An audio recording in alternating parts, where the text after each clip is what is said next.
Hey, you're wide receiver Khalil Shakir, right? I sure am, kid. Here, go long. Whoa! You're pretty good at football, man. And you guys are pretty good at pizza. Oh, sick. Dude.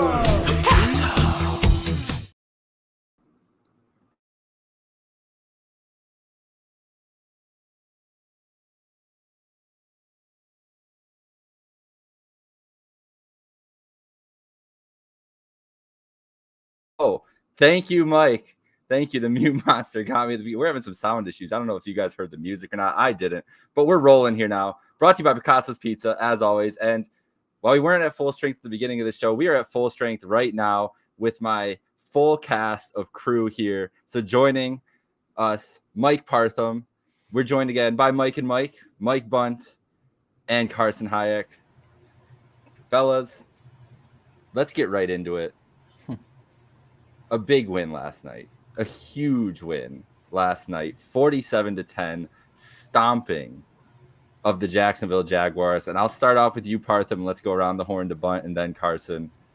The Bills dominated the Jags. What was the most impressive part to you from the game last night? That it was very relaxing. That it seemed like from the start, the Bills just had their way offensively and defensively with Jacksonville. And Jacksonville just never got out of the game. They seemed out of sync. They seemed like they couldn't complete a pass. Some of the guys were dropping balls. They were making mental mistakes multiple times in the same drive. So they just seemed very disjointed, and the Bills just seemed all on the same page. Allen, for all, sometimes he has to scramble a little bit to make a play, not as much as he used to, but they just seem very relaxed. Allen seems very poised in the pocket. He feels like he has options and not just to take off running right away. So, here's a stat for you. Well, hell, there's plenty more to get to you. The Bills surpassed their previous point totals versus Jacksonville combined in the first half alone. And I think, what website was that?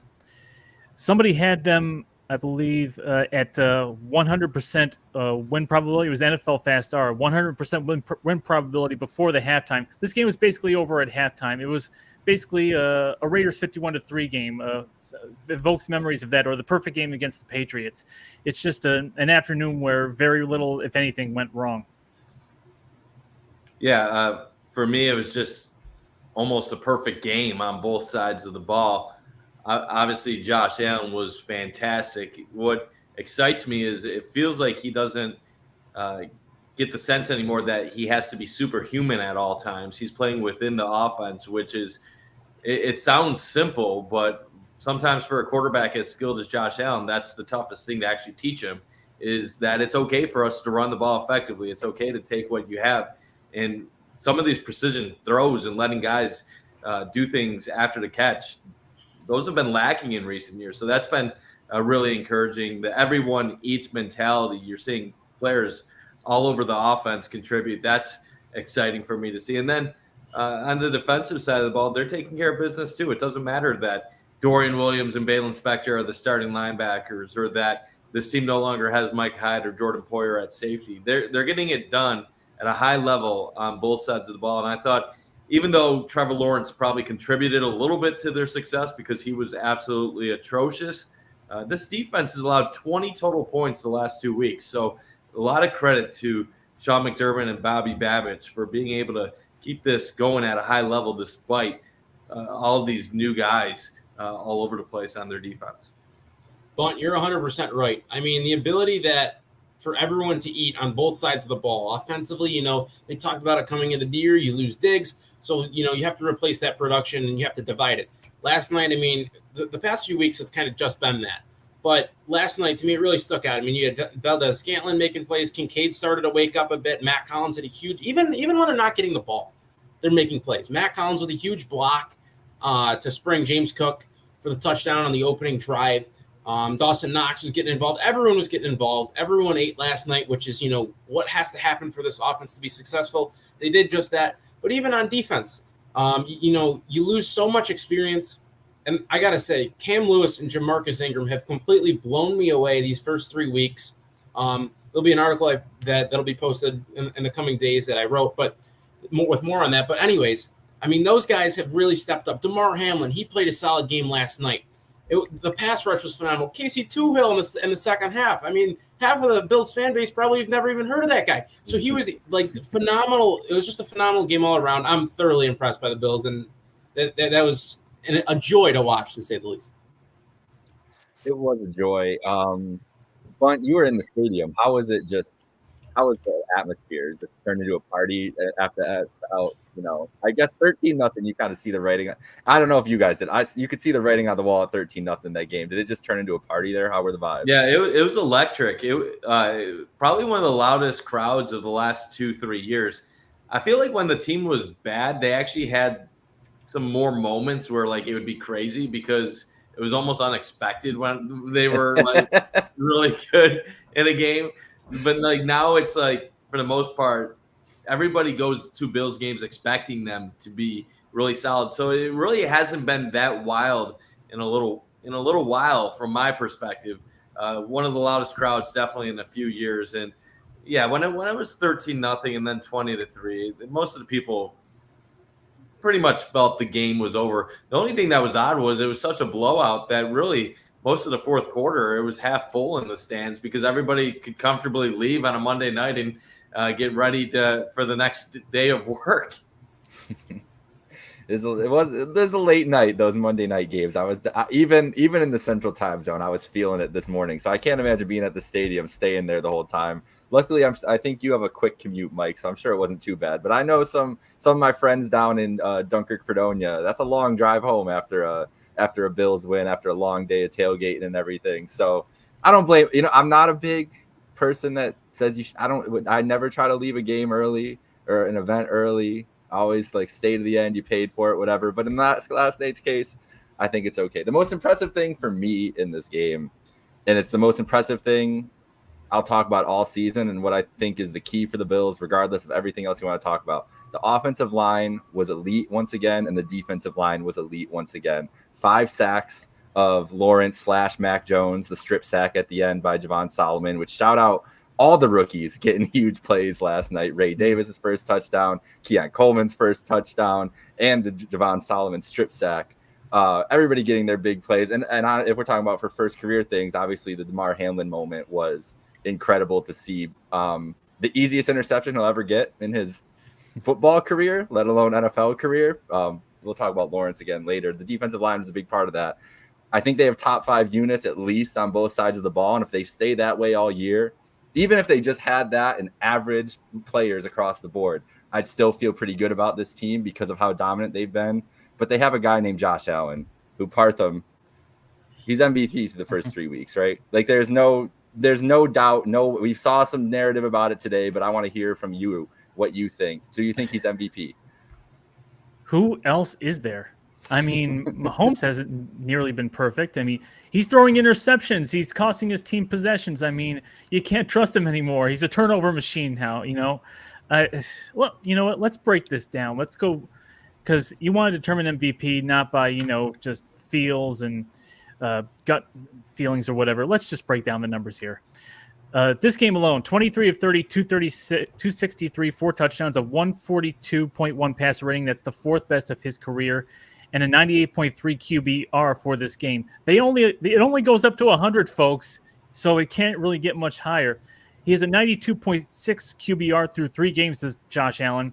That's the best by any quarterback in that amount of time since the metric was introduced in 2006.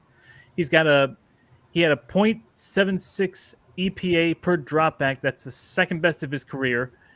0.72 EPA per play is number 1 in the league. The next best is Lamar Jackson, we're going to see in a minute, at 0.51. He surpassed Kelly for a number of 4 touchdown games with 11. Kelly had 10, so that's now a new team record. He's only been sacked twice this season so far. That was both in week 1. Only 1 quarterback hit in the last 2 games. And he's the first. There are all these combinations of, passing stats and completion percentages and touchdowns. He's the first quarterback to do this since, he did it in 2002, or the first quarterback to do it ever. Way too much. We don't have enough time to go through all the ways that Josh Allen is impressing or making records or dominating this league right now. You look at these, EPA per play and completion percentage over expected charts, upper upper right-hand corner, which is where you always want to be in those charts you always see. And he's by far away up and to the right. And the Bills as a team are that in EPA per play in offense and defense as well. So, I mean, you don't want to crown him, too early. It's not even a quarter of the way through the season. And we know based on Buffalo Bills seasons, a lot can happen in the middle of the season. But right now, there's really nobody else. I mean, we talked before about quarterbacks, sort of being hampered by the cover 2 shell becoming the new fad and being limited to 5-yard throws, essentially, as far as air yards. But we saw, you look at next gen stats, Josh Allen's map in this game, he was all over the place. He was distributing that ball up and down the field at will, seemingly. So I don't see another person, a quarterback or any player in particular, that's even making a case for, next best player here. Mike Bunt, what do you think? I mean, we all know the NFL is scripted, and I had a copy before the season. So that's why I told Maniac back in July that Josh Allen would win the MVP. So I'm glad other people are starting to realize it early. Mike, you got connections, Mike. I knew, but damn, bro. I can't tell you how. I mean, it's about time Roger Goodell. I did ask Josh Allen a question at training camp this year, so he may or may not have told me stuff. But seriously, though, the MVP award is more of a narrative-driven award than stats and production now. Because let's be real, Lamar Jackson wasn't the most valuable player last year. That's a joke that he won that. And I'll probably have some Ravens fans call me names for saying that. But look, Josh Allen was the MVP last year. He just didn't win it because the Bills were 6-6. And by that point, 12 games into the regular season, people had already decided that Lamar was going to win it because the Ravens were the best team in the league. So this year, after losing all the guys that Buffalo has lost this season, the whole offseason narrative was that the Bills don't have anybody. Well, if you don't have anybody, but your quarterback is leading the best offense in the league and you're 3-0, as long as the Bills continue to win games and he continues to be somewhat decent as a producer, I really think this could be one of those years where he wins it in a rout. Because if his numbers are similar to Pat Mahomes, people are going to say, well, Pat, you just won 2 straight Super Bowls. You got the same guys for the most part. Josh has a completely new group of weapons. He's putting up better numbers than you, and this team is winning just as much. I think it's a no contest. If Josh has a solid year and the Bills win, he should be the favorite, and I don't think it'll even be close, in my opinion, assuming it keeps up this way. Yeah, I mean, you're 100% right. Like, coming through, the first 3 games, everyone's talking about the run game. And everyone's talking about how the NFL, it's different. It just seems different this year. Defenses, have made the adjustments to shut down the passing attack. So, coming into week 3 before Josh played, I was kind of thinking like, hey, before the Eagles game started, maybe Derek Carr is a sneaky guy rising up the ranks. And then you had Sam Darnold, who had a phenomenal day. But let's be honest, those guys are going to burn out here probably somewhat soon and fall back to earth. And according to odds, I mean, Josh Allen, he is the Vegas odds. He's the Vegas favorite right now in almost every, app, I guess you could say. So, I mean, for such a strong start in a year where I don't think there's much competition, I think his only, competition really is probably Mahomes and maybe CJ Stroud. But I mean, Mahomes hasn't looked sharp by any means. I think this year he had a pretty rough go around against Atlanta this past week. Ton of season to go, obviously. All this, Josh Allen talk about MVP. It's fun to talk about for right now. We'll see how it goes, in the next 2 months. But this has been a phenomenal start for a guy who's never won an MVP, although he should. And who knows? Maybe this is the year. There's another award, Jake, that actually we should be talking about that is getting no talk right now. And it's that how's it going to be like when Sean McDermott wins Coach of the Year this season? Oh, my goodness. And how are Bills fans going to – the ones that don't like Sean going to be able to rationalize that happening? Because I think there's a really strong chance we could be seeing McDermott get that honor. I mean, a lot of times it goes to a surprising team, to where somebody that you didn't expect to be good ends up being it. Like, say Arizona ends up making playoffs. Their coach will probably have a Would the Bills qualify as a surprising team? Because the media turned on them, and then it depends on how far above expectations true they end up. Like, so like if the Bills go 10-7, 11-6, probably not. But if this Bills team goes like 13-4, 14-3, like if they somehow do one of those type of seasons, I don't know how you deny Sean McDermott Coach of the Year. He probably has deserved to win it at least once before. And what he's doing with this defense is amazing. If we're always going to give these offensive coaches props for when they develop young quarterbacks and can score 25, 26 points a game, how about a defensive coach that has had to replace 6 or 7 key players on this defense in the last year alone and is still somehow allowing only 16 points a game and literally doing the same exact stuff defensively as what he's done the last 3 or 4 years. If anything, what we're learning with this Bills defense right now, the scheme is so good. The guys that they plug in place from Bean and scouting and everything are so similar and fit the prototype that McDermott, honestly, I don't even know if he feels worried when he loses guys. I feel like he just thinks we'll take care of it. We'll get it done. The scheme is bigger than the individual player. I have a little anecdote to share once we get into more of a Sean McDermott discussion, but I've got a question to pose to you. Do you think that Diggs' presence on this team, not that he was a bad player or necessarily bad influence, obviously there was drama going on behind the scenes that we don't fully know about yet, but do you think that the superstar quality of Diggs being on the offensive team hurt Josh Allen's chances at the MVP because people figured, half of it's Diggs being a great player? Oh, it absolutely hurt him. And Carson and Jake, they know my feelings on Stephon Diggs. Great player. I have Diggs' jersey. I loved him as a Buffalo Bill. There were some consequences, and if I say stuff, then I get looked at as someone obsessed with Diggs that can't get over it, and people are going to talk crap. So I'm not going to go too deep into it, but I definitely think what you're seeing right now is the expectations went down externally for the Bills offense by media and fans across the country. Internally, the Bills never had those doubts. They felt confident in the collection of talent they had.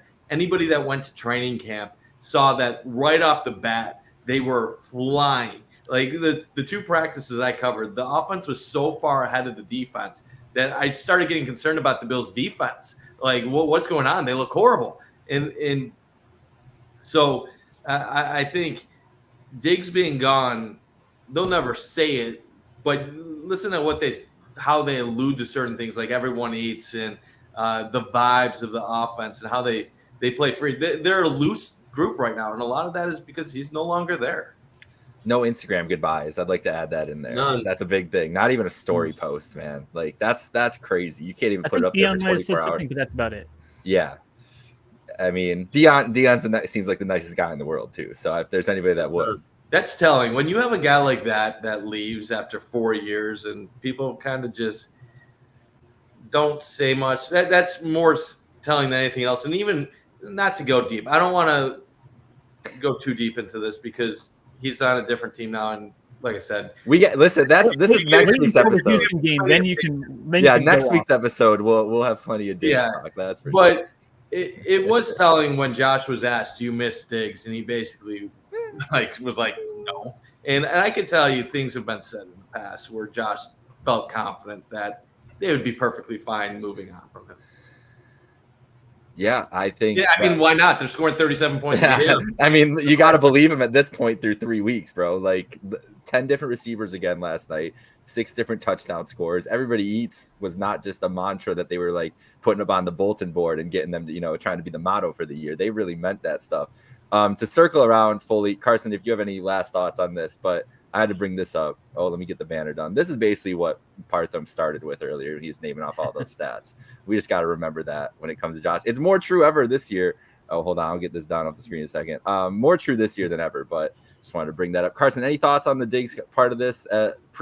Diggs preview for the preview next week, because I'm sure we'll have plenty to talk about with Houston week upcoming. Yeah, I mean, we're going to have a lot to talk about next week, and that's exciting. But, I mean, as far as part of your question, that's a phenomenal question. I think there's a lot to that. I think probably it has a little something to do with it. There's definitely people, who there's a lot of people in the offseason who said Diggs was, the only reason Josh Allen was successful, and including Diggs basically himself on Twitter. So when, people pulled up those stats before we got Diggs, I mean, they failed to realize that there's a fallacy in that Josh Allen was like, year 1, 2, and maybe 3. I can't exactly remember what year we traded for him, but that was not the Josh Allen that played the last 4 to 5 years.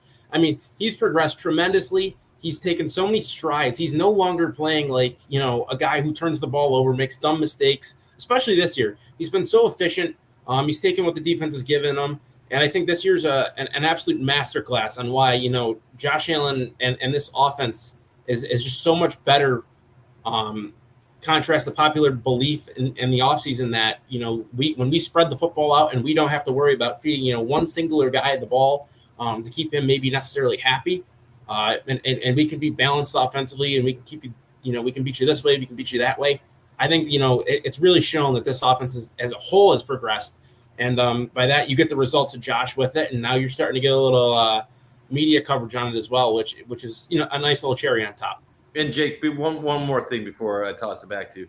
That everyone eats. Like, I feel like so many people doubted it heading into the season and misunderstood what it really meant. Like, yes, it's obvious, spread the ball out, don't just have one primary person. But I think a lot of people took the everyone eats as, oh, you don't have a singular star, or that you have a bunch of crappy players, so you're just trying to pump them up.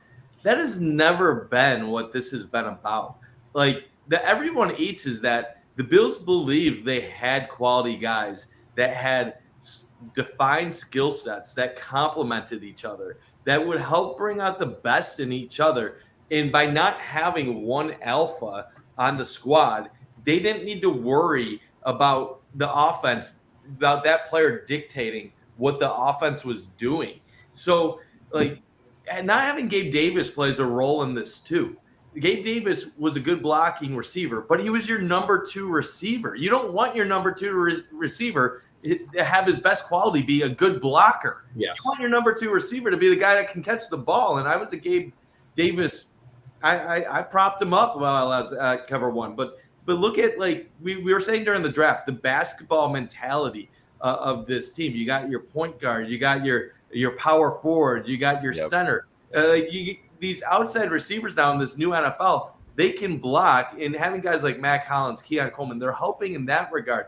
But then you still have a Khalil Shakir who can have that contact bounce. He's like a pinball machine. Curtis Samuel, who has the speed element. They're doing so many things with motion before the snap. They're starting to do things where they're using the trickery to basically set up easy plays. How many times have you seen James Cook just slide out of the backfield wide open with 15 yards? Mike, the 4th down last night. Yeah, the 4th down was perfect. It's simple. Even like the bubble screens, the little tosses to Samuel and Shakir. You're literally making a 5-yard pass at the line of scrimmage, and they have 7 yards downfield. It's effectively another form of run play.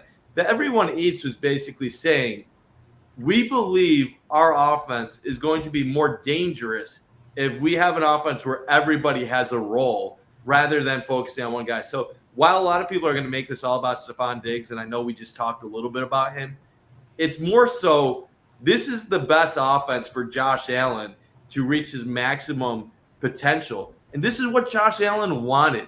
And a lot of fans maybe refuse to believe this, but Josh Allen has wanted this more than just this previous offseason. He's been wanting this for a little bit now.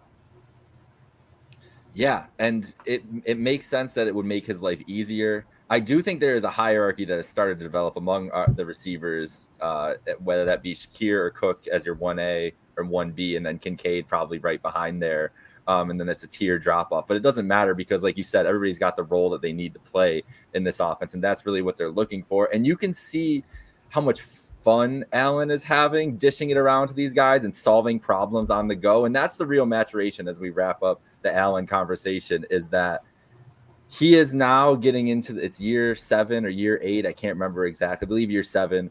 And the mental game has finally caught up to his physical talents, which were some of the best we've ever seen for a quarterback in NFL history, right? Like, that's why he was such a tantalizing project and prospect coming out as it is. But that mental game has finally caught up. And I do think it is a weight off his shoulders to not have not even just a little thing on his shoulder, the big angel devil on his shoulder saying, but Stephon needs X amount of targets. And whether that was right or wrong, because Diggs is obviously at least in the last 4 years, been an all-pro level player most of that time. So, it is a formula to win in the league, but it just feels like he's freer to kind of go through those progressions, and also has the wisdom and knowledge that he's gained through the 7 years to kind of maximize it, where it's like a perfect storm in his development to have this team built around him right now. And it's been really fun to watch. But Parthen, we also have to give credit to the coaching, because the job that McDermott has done this year is already caping for, we got to start the campaign, the coach of the year campaign, because we can get it rolling. McDermott doing a great job. But I think part of that, in my estimation at least, is his delegation ability this year to let Bobby Babich and Joe Brady put their imprint on both the offense and defense. So take it any which way you want to go with McDermott or the rest of the coaching staff. But what have you liked the most? What have you liked seeing from this new look Bills staff this year? I think that McDermott passing the play calling duties onto Bobby Babich, onto anybody else, really frees him up to just be the CEO of this team and not have to worry about, the play calling on a down by down basis on the defensive side. Now he can just concentrate on game management, on strategy, on pumping his guys up, because he's there on the sideline and the other guys are up in the booth. One little tidbit that I heard from Dan Fates that he heard from the players. I mentioned this on the Shout Buffalo podcast the other night with Talbot and Perino. The Bills coaches are spending time and watching film one-on-one with the players, not just the starters, but the backups as well. And that's why you're seeing guys like Dorian step in for Bernard and Mulatto, when that's why this, next guy mentality is not just a mantra. They're getting these guys prepared. They're preparing for the eventuality of, defensive guys dropping like flies, just like it did last season. And now it's happening this season, but they're more prepared for it. So it's great coaching preparation. And it's great play calling on both sides. It's crazy when you're talking about both of these coordinators, and something that's been talked about for several years and has always been incorrect. A lot of people have said that Sean McDermott is a conservative coach, and it's funny. It's because he's a defensive coach, he must be conservative, right? But it's the exact opposite. He has evolved so much as a head coach from when he first came to Buffalo. When he was first here, and Rick Dennison was the offensive coordinator with Tyrod Taylor, the Bills like to run the ball a lot. They were not aggressive. They would punt in crazy situations. But now what do you see? They're one of the more aggressive teams on fourth down. They are one of the more pass-happy offenses in the league. When you look at their defense, they've been on the cutting edge of having nickel be their primary base defense.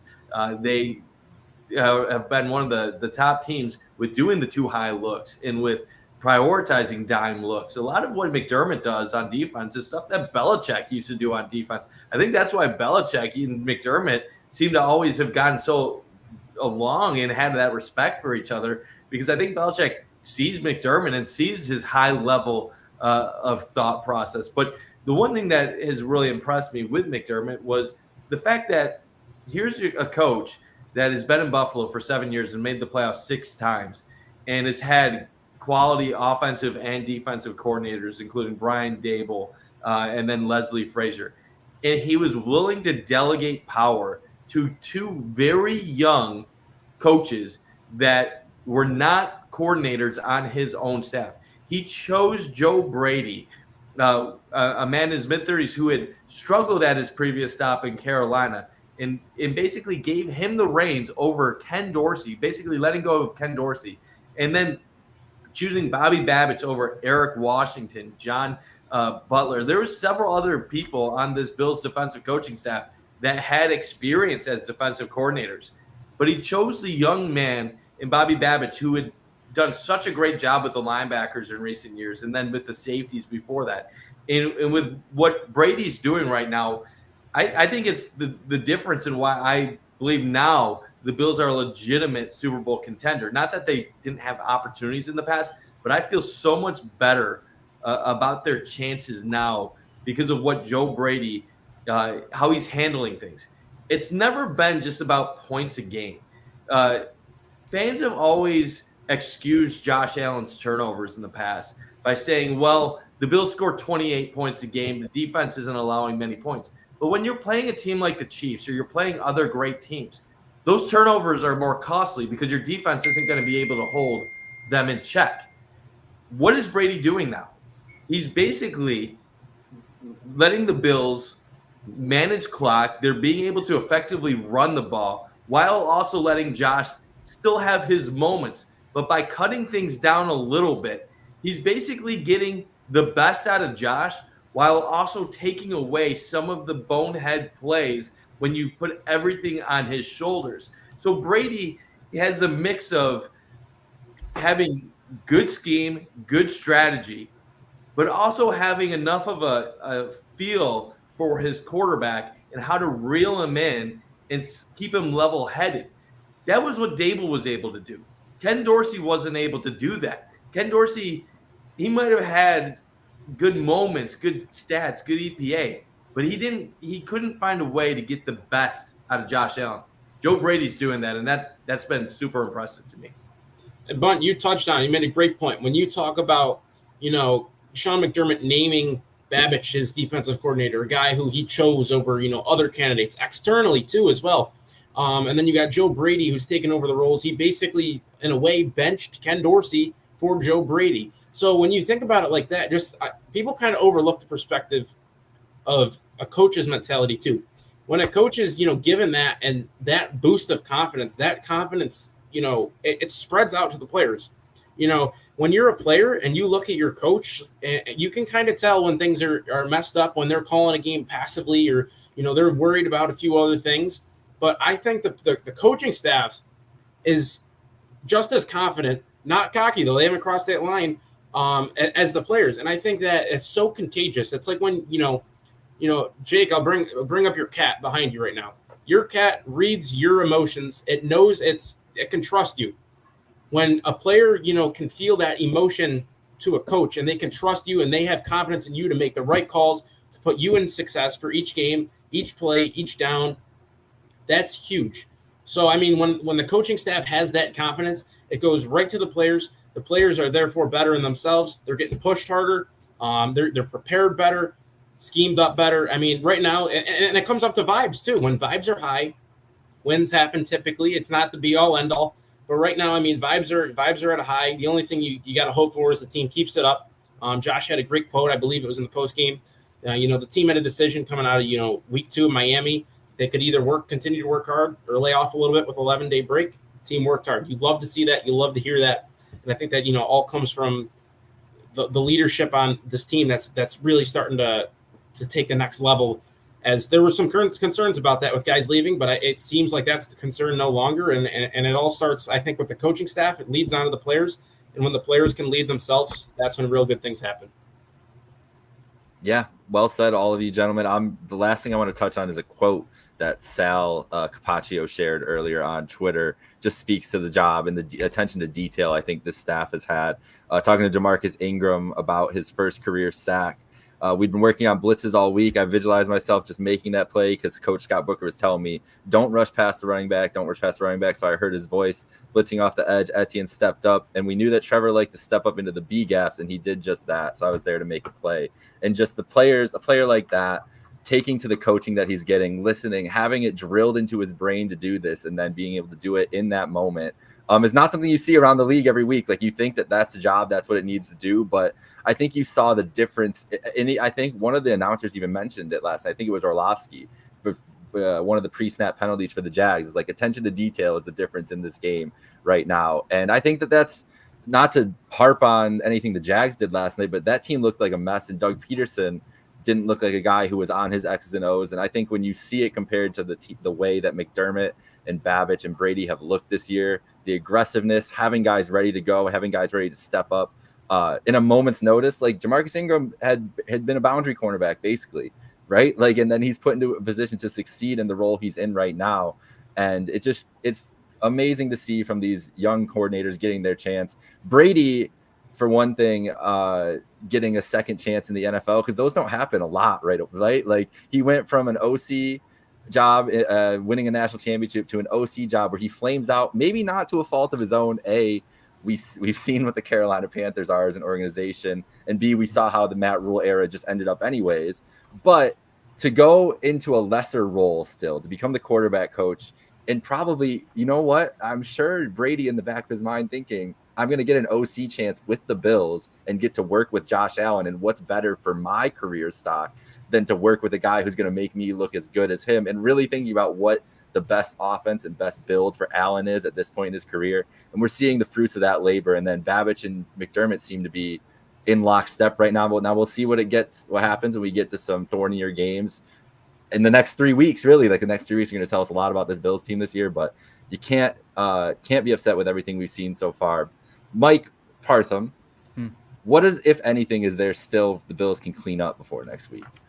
Well, I mean, if we're going to get nitpicky here, I mean, any good coach, we were mentioning, Bunt was mentioning how much Belichick likes Sean McDermott, and I'm sure Tom Brady and all those guys on the Patriots teams can tell us horror stories about, hey, Brady, you missed 2 passes the other game where you went 24 of 26. Here's what went wrong. So any good team is going to look at its things that it can improve on, even on perfect games. So we got another missed kick by Tyler Bass the other day. This was definitely a blocked field goal, I'm pretty sure. I don't know if you could tell from those of you who were in the stadium at the time, but looking on TV, some suspected the miss last week was due to some kind of a tip of the kick. This one was definitely blocked, took it off course. I was a little mystified at the criticism Bass was receiving right away because, this has got to be tiresome from people that I know and respect. But people are saying, this is tiresome. Eventually, they got to, find some other way to get the kicking game in order. I don't think anything's been horribly wrong with Tyler Bass's game so far. He mentioned the Miami game the other week was a little bit, the miss there was a little bit more due to the turf, the soggy Miami turf after a rain. And I'm sure we've seen a lot of bad fields cause those sorts of problems. So I don't think there's anything wrong with Tyler Bass. Might have to take a look at the tape for what blocking or who missed maybe an assignment on that particular play. James Cook, the dropsies came in a little bit again.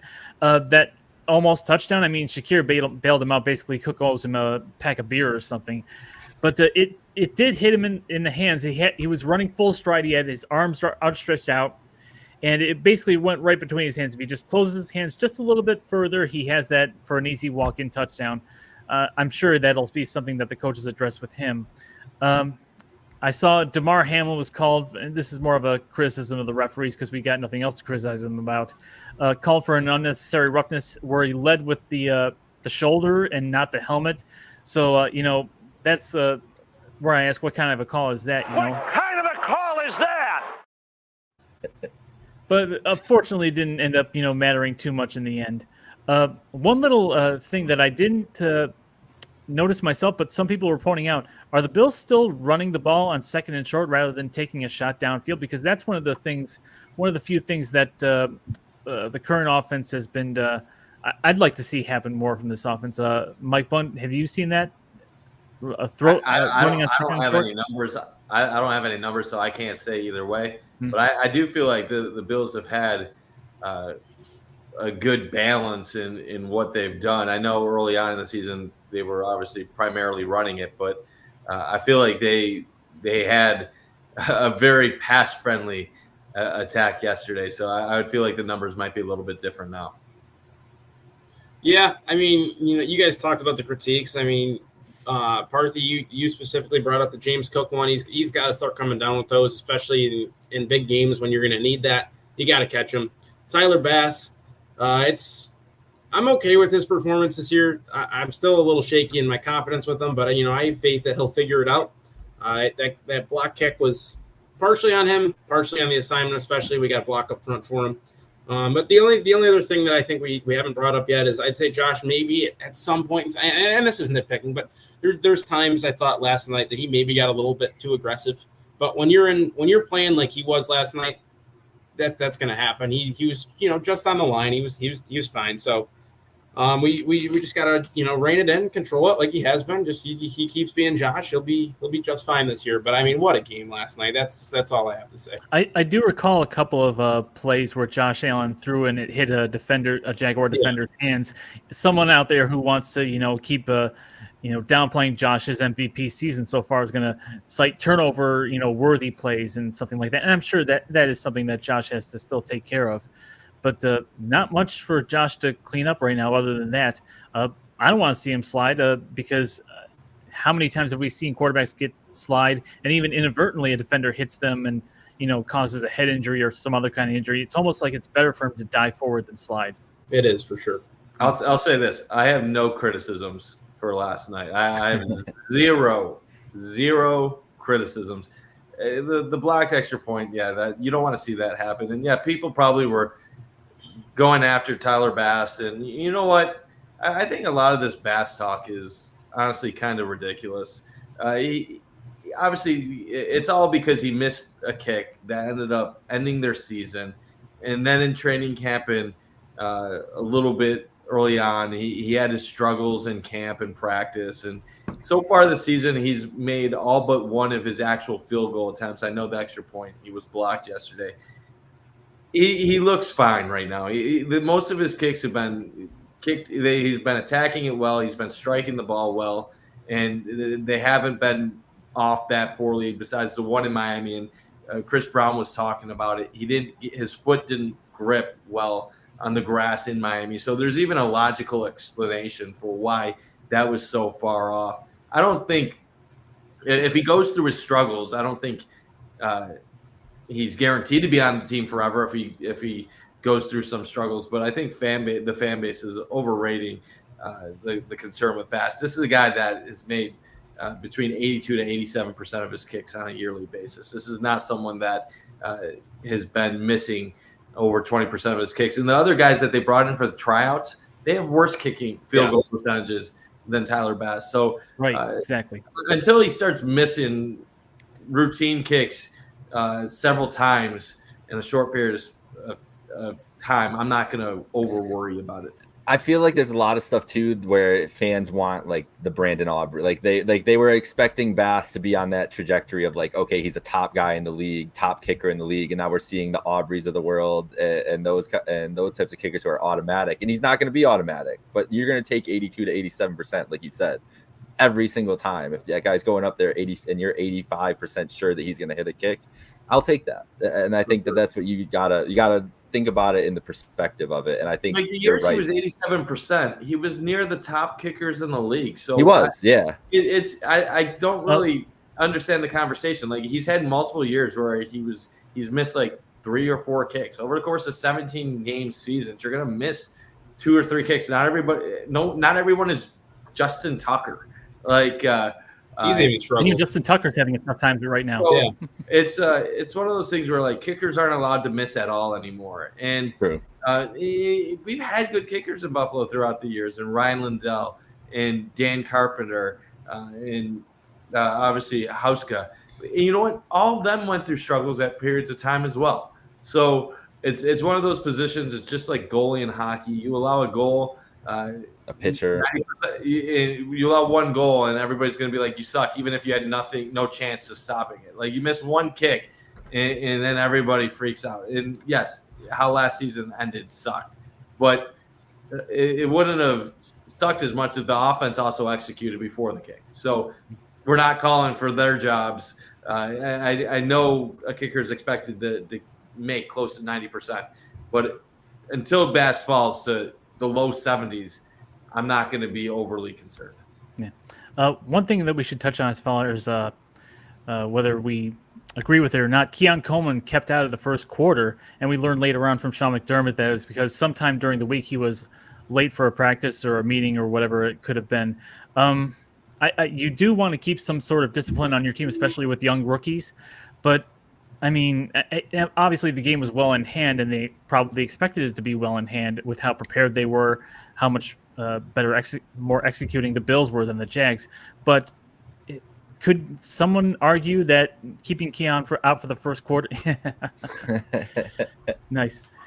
Could someone argue that keeping Keon Coleman out of the first quarter just because he was late for a single practice or whatever it was could have been cutting off your nose to spite your face? As someone who was praising Lindy Ruff for putting players through laps and push-ups on the ice in training camp, I'm perfectly okay with Keon Coleman getting a little rookie treatment and not showing up, because maybe it's something, maybe it was a warning before too, like, hey, Keon, like, come on, you got to be on time to things, and this is where they decided to, levy a suspension or whatever you want to call it for a quarter, which I think even even in college games usually a half, so Keon got it off pretty easy for the suspension. But I get where you're coming from, Mike. But that's a very McDermott thing to do, and I think it's no harm, no foul in the long scheme of things if he learns something from it. And it seems like he's a guy who takes to like constructive criticism like that. Like, he seems like a willing learner, and that's part of the reason he's here too. Yeah, he absolutely deserved to get benched. You're a rookie. You don't come into the league and show up late for things. Especially, it's not like he's a top 10 pick either. He doesn't even have like the right to like be entitled to an ego that big to come late to practice. You're late for practice. You're a rookie. Pay the price. One quarter seems like a small little deal overall. And McDermott, it's not just sending a message to Keon Coleman. It's sending a message to the rest of your team that no one is above the rest of the squad. So I'm perfectly fine with that. Agreed. I mean, this is the type of thing that we don't really know the scenario, because they're going to likely keep that one inside, their locker room. So we really can't judge it 100%. But, I mean, you got to show up on time. That's a number one thing. That's one of the, the easiest, simple things that you can do, especially, hey, you're a professional. You get paid all this money. Get there on time. If Matt Collins can get there on time while not wearing shoes, Keon Coleman has no excuses to not get there on time. So look at it. Matt Collins, before the game, reading a book, walking barefoot on Big Tree Road. That's, you know what, though? I don't know if I like that by Matt Collins, because that's not safe. Yeah, it's not safe. What if he steps on a stone and gets a blister or something? Like that. I'm more concerned about Matt Collins actually now than Keon Coleman. I'm sure with the amount of barefoot walking he's done in his life to this point, he's probably calloused up his toes and his feet, to the point where it wouldn't even bother him. He could probably walk on a set of Legos. You might be right. You might be right. It's a little bit of Matt Collins worries me, but it's all in good fun. Seems like it's all good energy, so we'll take it as it comes. All right, let's finish up here, guys. I'm gonna switch it up here. We're going back around the horn the other way. Carson, you're on the spot. The Bills they got another matchup, another primetime matchup this week in Baltimore on Sunday Night Football. The 3-0 Buffalo Bills taking on the 1-2 Ravens. I'm thanking the Lord they're not the 0-3 Ravens, even though Mike doesn't think that matters at all. I still would have felt a certain way about it. I understand where you're coming from, Bunty. Don't worry. But the 1-2 Ravens makes me feel a little better about this game. Still a scary matchup. Still the first game that I picked the Bills to lose when we predicted the games before the season. So I'm a little worried about this. So I'm hoping you guys kind of quell this a little bit. But where are you at, Carson? Yeah, I mean, this is a huge game early in the season. I think Baltimore, in a way, and they're not playing for their season by any stretch of the imagination. But if they're a team that's going to want to, catch Pittsburgh in the AFC North, or still want to have that one seed in play, this is a must-win game for them. And they came out with a pretty solid showing until that disastrous fourth quarter for them against Dallas last week. This is a team, though, their record does not reflect, I think, what they should be. There's a world where that team is certainly 3-0 right now. So the Bills definitely got to take that in mind, or keep that in mind. I know the coaching staff will be stressing that all day long. But, I mean, you have to stop Derrick Henry in this rushing offense. You knew coming into the year when they got Derrick Henry, they're going to try to run the ball down your throat. They're the number one ranked rushing offense in the league, number 31 passing offense in the league, though. And I think if you can stack the box and somewhat contain Lamar Jackson, which is an extremely difficult task, and make him throw the football and win the early downs, you're going to have a really, really good chance to win this game. So I'd say that's probably going to be at least the mindset of that defense. Offensively, though, they have the number one ranked they have the number one ranked rush defense, I believe. They've been phenomenal for the opening 3 weeks. Their pass defense, however, has not been good at all. They're allowing 292 yards a game. So I think, a passing offense who's been efficient this year, the numbers don't stick out like a sore thumb, but for a passing offense like the Bills, who've been very efficient, I think they're going to look to prey on that. But you have to have a run game to, slow the pass rush down of Odafe Owe and Kyle Van Noy. So, they're going to do their thing. They're going to be balanced. They're going to show misdirection. But this is a big game. If the Bills can start 4-0, vibes may have never been higher in franchise history. Yeah, it's going to be a massive contest on Sunday Night Football. And I think it being a primetime game just makes it even more nerve-wracking because under the lights, you think it's going to be a hostile environment in Baltimore. It's going to be interesting how this game plays out. I think before the season, I had it as a loss. Right now, the Bills are 2.5-point underdogs despite their domination in recent weeks. But that line is interesting to me. When you have a line that's under 3 and you're on the road, it almost feels like a bait line where everybody's thinking the Ravens were the AFC best record in the AFC last year. They had home field advantage in the AFC playoffs, hosting the Chiefs in the AFC Championship. But you're only 2.5-point favorites over the Bills. Now, it's going to be interesting. There's two ways of looking at it. You could say they're trying to bait Ravens fans into putting the money on the Ravens because 2.5, you're thinking you can get the money with the field goal by winning by a field goal. But then on the other hand, with the Bills coming off a 37-point win, some people could say this is bait for the Bills because in a pick-em, a lot of people might think the Bills would win the contest. But it's going to be interesting because the Bills have had the better of Lamar Jackson and the Ravens the last basically 3 times that they have played, at least with slowing down their offense. You go back to 2019, even before Josh Allen had taken off, the Bills had pretty much minimized Lamar Jackson back in that game. Then in the playoffs in 2020, the Bills were able to shut down Lamar Jackson in the 2021 divisional round. The last game in Baltimore in the monsoon weather type conditions in the rain got off to a slow start, but they didn't allow anything in the second half, come back from the big deficit and find a way to win. What I'm interested in is this. Can Dorian Williams and Balin Spector do their jobs in this type of game? As Carson said, the Ravens are one of the best running teams in the NFL with Lamar, with Derrick Henry. They have guys that can just find lanes. And are Dorian Williams and Balin Spector going to be disciplined enough to be able to be in the right spots to defend this Ravens team? Because that's how they get a lot of teams off. They can do misdirection. They use their speed. And if you're in the wrong spots, they can abuse you, as we saw Baltimore against Dallas this weekend. So I'm going to be really intrigued to see if the Bills can slow them down. I don't really have a ton of worries about the Bills' offense moving the ball. I'm pretty much at the point where I expect them to move the ball against almost anybody. But I think this is going to be a close game that's going to go down to the wire, and it might be who has the ball last. One thing I do want to add is ESPN's Football Power Index actually gives the Bills a 56.5% chance of winning this game. So some of the deeper metrics and power formulas actually like the Bills in this contest. So we'll see how it plays out. But to me, it's all going to come down to, do the Bills have the ability to slow down Lamar?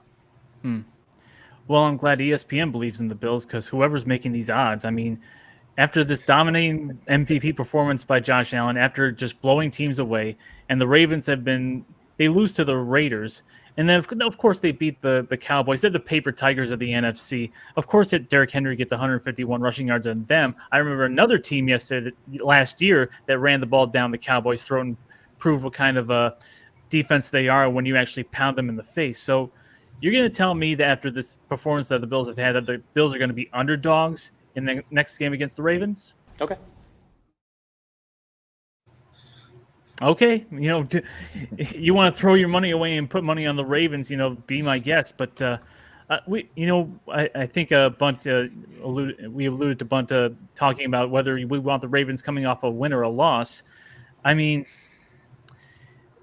maybe coming off a win means they lull themselves, if they're not a disciplined team, into not correcting as many mistakes as they would if they were 0-3 in panic mode or something. I'm not sure which one I would want to take, but I mean, we talked about the Jags in panic mode, and they didn't really do much coming off 0-2, and now they're 0-3. Thank you, Mike. See, that's what Jake needs to hear. I do have on a note written right here to address that specific thing. Do the Jags just suck? Which blows that everything out of the equation. They just suck. They do. Then there's nothing to go up from. So I will say this. With Baltimore, I have a fear of Baltimore in ways of which, like, when they are at their top, when they play their best football, there are not many teams in the league that can stick with them. That's really my thing with Baltimore. Like, when they're at their best, they are a top 5 team in football. I would pick Baltimore over teams like Detroit.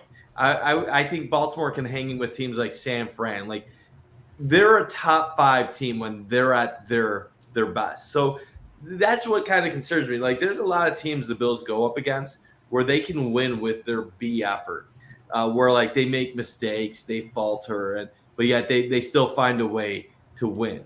If the Bills go on the road in Baltimore and Josh looks flustered early on in, like, the first or second quarter, and the defense can't stop the run, Baltimore is one of those teams where, like, they can jump out to, like, a 14-3 lead, and then you are changing the entire way you're playing the rest of the game, trying to catch up. So, like, that's what kind of scares me about Baltimore. It's not that Buffalo can't win the game. It's that Baltimore has the ability to be maybe one of the few teams in the league that can actually give them a little bit of a punch. And it might be a little bit more difficult for Buffalo to respond to that punch than it might be against the Arizona Cardinals. And I do want to say one thing about Lamar Jackson, because I meant to say this earlier in my analysis. Lamar Jackson is one of, like, the most up and down quarterbacks in this league.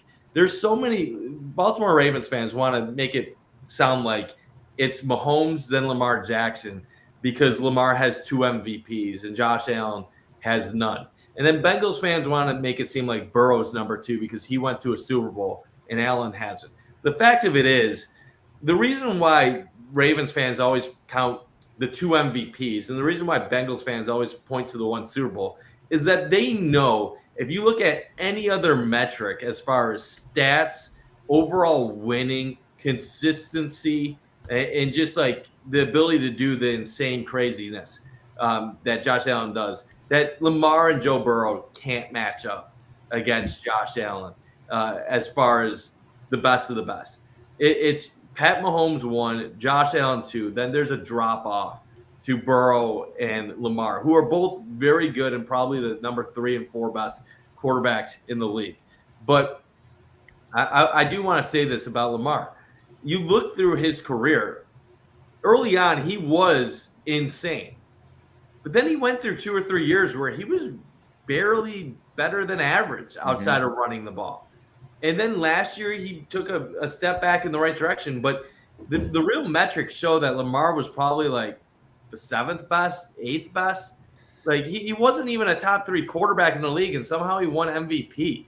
And Josh Allen had 14 or 15 more total touchdowns than him. So I think what this comes down to, can you contain Lamar in the Ravens run game? And if you can slow them down and make them throw the ball, the Ravens are going to be in some trouble. And the other thing with the Ravens, too, for a team that's really effective running the ball, they have done a really poor job of holding on to leads late in games over the past year. The blown lead against the Raiders was atrocious. Like, you can't blow a lead like that against the Vegas Raiders. So I'm going to be interested to see how the Ravens come out and attack the Bills. Yeah, I mean, you brought that up too. Like, this is not a team you necessarily want to get behind early in the game. And even if you are, like, that's a great point, because they're a team that almost, like, not that they let their foot off the gas, but they let teams back in the game. Dallas almost came back and they had a chance to win that game. So on the flip side of that, though, I did want to bring it up. If this is a team you can start hot off, I like your chances, especially if you're up by 2-3 scores at some point early in the first half, which is a very difficult thing to do against a really solid football team in the Ravens. But I have my doubts against them. If they're down 2 to 3 scores at some point in the game, I mean, I think Lamar's a decent thrower of the football, but I don't think the talent around him. I get they got Bateman, Mark Andrews, who's basically left tackle right now. Zay Flowers, I know he's decent as well, but I don't think they have the talent around him. And I just don't think he's good enough to throw himself and throw his team back into the game with their pass game. I think this is a team, if you can get off to a good start, in the best case scenario, if you have a 2-3 score lead, you're in really, really good shape. But I think this is a game that'll be very, very close. And you said it before that this is who has the ball last. It could be one of those games. and if you guys don't mind, I just want to have a quick convo about Lamar throwing the ball. I feel like there's too many overreactions to him based on how people evaluated him coming out of the league, coming out of college. Because people said stuff like he's a running back and he's a wide receiver. Whenever he completes a basic pass, we're supposed to be like, oh, you see that? Like, he can complete passes. He's really good. Like, he's a quarterback. It's like, well, no duh, he's a quarterback. He won a Heisman at Louisville. Like, the guy can throw a football. He's not some, like, random person. But I would say this about Lamar. I think he is a good passer. I think he throws the ball much better than several people give him credit for. Like, the thought process of a lot of fans when they say he's a running back, I think that is borderline disrespectful to Lamar. And I think that's a big reason why Lamar wins things like MVP, because the people that call him a running back causes an overreaction to the other side, to where people, whenever he does the most basic of things in the air, people are like, oh my God, he's unbelievable. Like, look at this. Like, when you have overreactions to one side, you get equal overreactions to the other side. I think Lamar is a good passer. He's not great.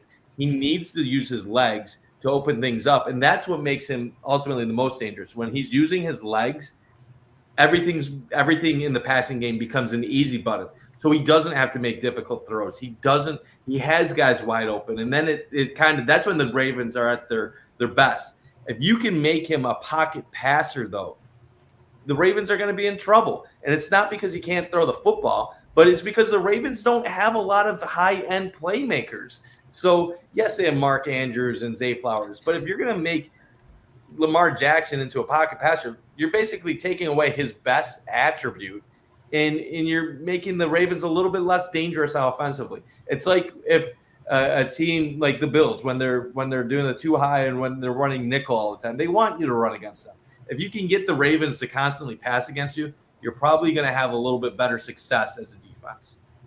I think also the thing with Lamar Jackson, not just that people are overly impressed when he actually puts together a good passing performance, but I think his coach, John Harbaugh, is starting to set the bar a little high. You remember his quote in July about he believes Lamar Jackson will eventually become the greatest quarterback ever to play in the history in the National Football League. Now we're setting the bar a little too high for even if we could say that about Josh Allen, and we believe that he could reach that apex, and certainly Patrick Mahomes is already in the conversation. But I think maybe his own coach is setting his Lamar Jackson's expectations a bit high.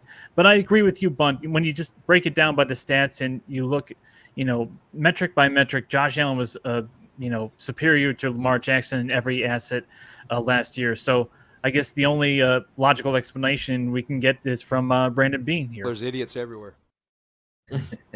Is Lamar even the best quarterback in the AFC North? We don't know the answer to that. So maybe he should make sure that. Listen, Mike, Justin Fields has been good, but you're talking crazy. Oh, no. You're going crazy. All right, I'm just saying. I think if you do Burrow versus Lamar, Burrow is consistently great. Lamar is up and down. Well, that's the point you said about the team earlier too. They mirror the quarterback being up and down, where the ceiling, as you said, like they can play with anybody, be with anybody, because he can play unlike anybody in the league.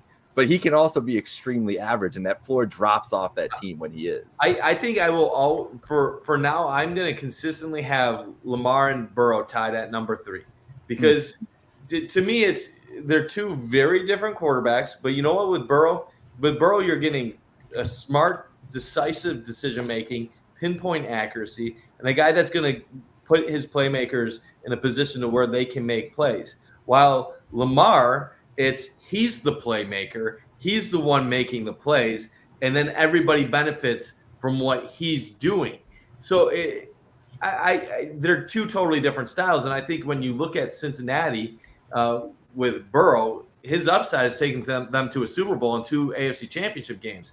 Lamar, his upside is taking them to 1 AFC championship game. So I really don't think you could say one is better than the other until either of them can find a consistent level of winning on a year-to-year basis. I think they're basically the same tier to me. What differentiates a Josh Allen versus a Lamar and a Joe Burrow to me is that Josh Allen has consistently been great for now going on 5 years, and his team has also been elite during that same period of time. And when Josh hasn't had the elite playmakers, he shows that he can elevate the people around him. He can go off script, but he's also capable of going on script. So, like, say you had Lamar and you just said you have to do everything based within a structure of an offense. I don't know if that's going to suit Lamar for an entire game. While with Joe Burrow, if you told me you have to go off script for the majority of a game, I don't think that's going to go great for Joe Burrow. But with Josh Allen, I think he just goes with the punches. He'll just figure out a way to still put 28 points on the board and have the defense blow a game in the final minute of the playoffs and have us lose in the divisional round.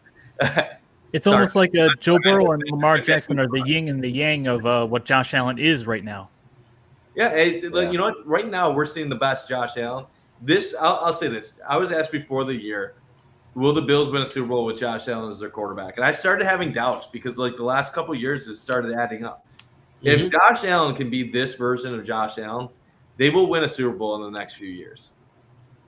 If he continues to play like this version of Josh Allen. This is a Super Bowl winning quarterback formula right now. It's a lot to ask, out of all fairness. A lot to ask for a guy who has played, I should say, in the past. It's such a high risk, high reward player. I do think, I'm. It's been 3 games. I'm still waiting for the other shoe to drop a little bit with Josh. But I mean, I've been so impressed with how he's played. He hasn't, when he gets into these in the mode where he starts, letting his guys do some of the extra work, and he doesn't have to play like Superman, but he plays like Superman just enough, to make you that play when you need it. And which he's done these first 3 games. He's played phenomenal. You're right though. If he can play like this consistently in 80% of the games that we play in, why not Buffalo? Like, it's so hard to stop Josh Allen on a normal day, let alone when he cooks like he did, this last night. So let's hope he can keep this up. It's a lot of fun to watch a Josh Allen where he's so dialed in. No one can stop a Josh Allen when he's like that. To bring it full circle to what I started the show with, Josh Allen's gonna be able to do this if this offensive line is as good as they've been all year. This is the best offensive line he's ever had. It's the best Deion Dawkins has looked. It's the best. Spencer Brown hasn't let up a pressure. I'm pretty sure I saw it today. Yes, through the whole season. Fact.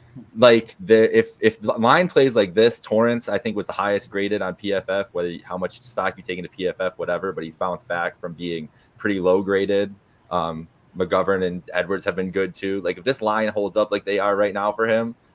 It's never been like this good for him. I don't think, at least from the early results, that's going to make his job hell of a lot easier. And I think he's putting it all together. I don't think it's too far-fetched to say we could get a year of that. And that's why he'd easily be the MVP going back to that conversation too. Now, whether that means a Super Bowl, that takes in a whole other conversation in those minuscule moments in January. But any other thoughts? Anybody want to put a prediction out there? It's early in the week. We got to pick. We all got to pick. All right. I'm just making sure.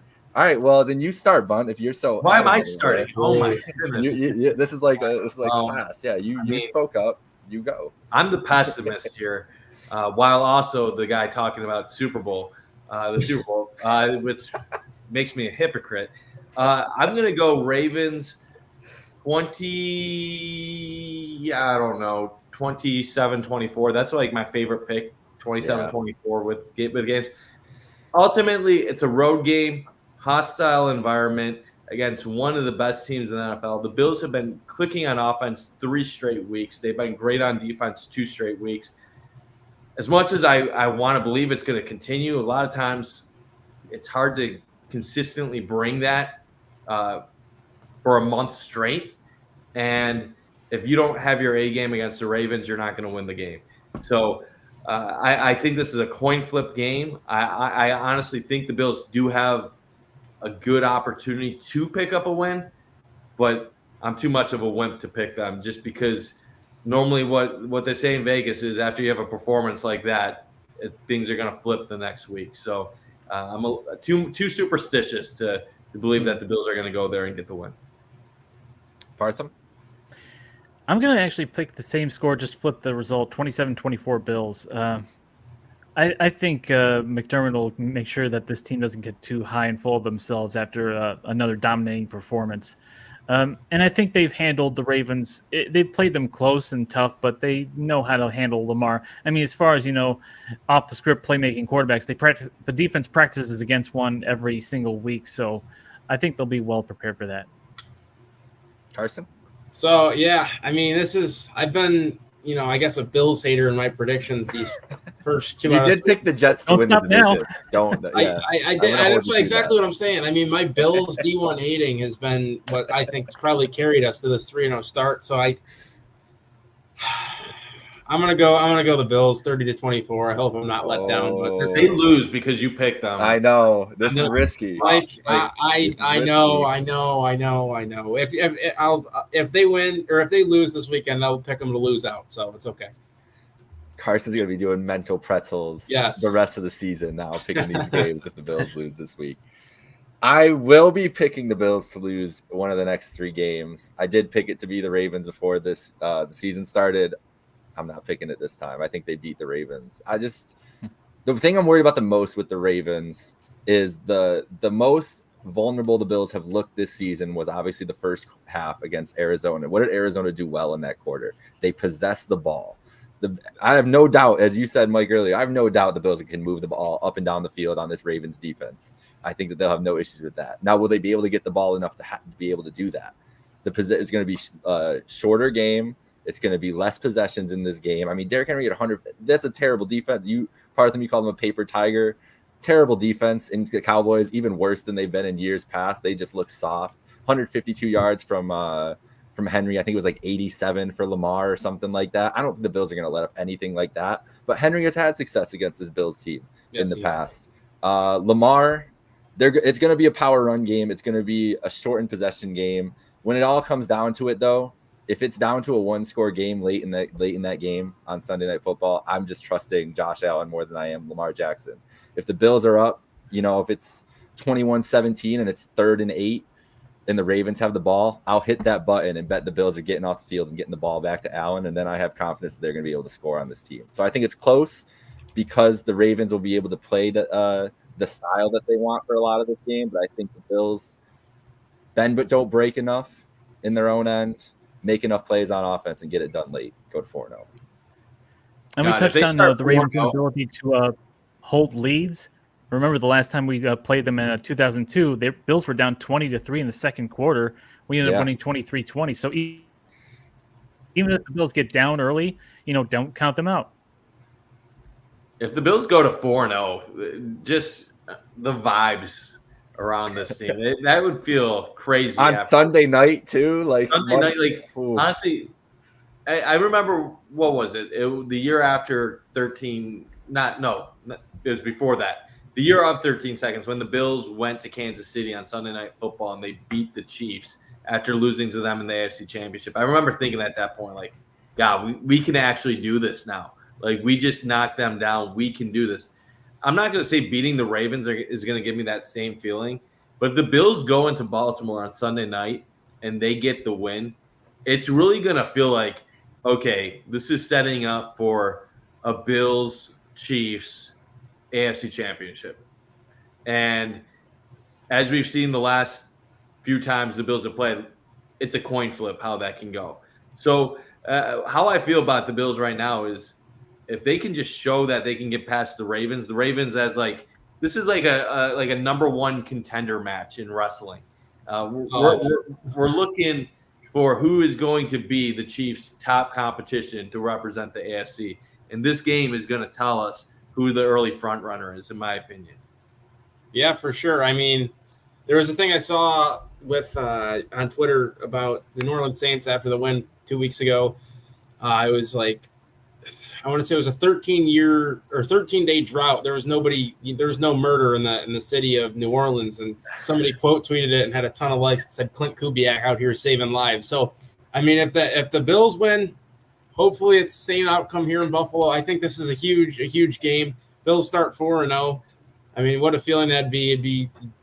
We haven't been 4-0 in 2 or 3 years, so it'd be a great start to a year, especially where there's so much uncertainty, and to get back to what our expectation was, these past few years, that would be a phenomenal feeling. And let's keep it rolling because the train never stops. Way to go, Carson. Now, it wasn't enough pressure on the Bills to win football games, but now they feel like they have to save people's lives to cut down on the murder rate in Buffalo. You're literally asking Josh Allen to be Superman now. You just had to put that out there. Now Josh has to go back to being Superman, and figuratively and literally. Thanks a lot, man. Like, unbelievable.